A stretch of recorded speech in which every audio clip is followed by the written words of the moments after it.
Let me show you how to create this dotted color halftone effect in Photoshop.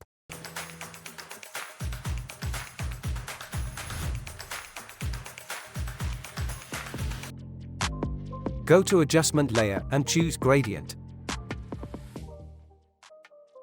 Choose the black and white gradient. Follow these settings. Change the angle 0 degrees.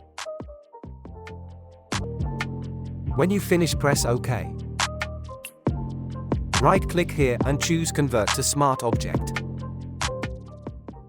Now go to Filter. Pixelate. Choose Color Halftone. Follow these settings.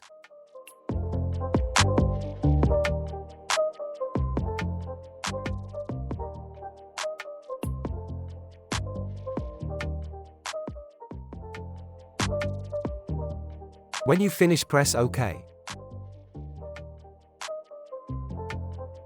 Change the blending mode to screen. That's it. Hope you liked it. Thanks for watching the video. Subscribe to the channel to watch more videos.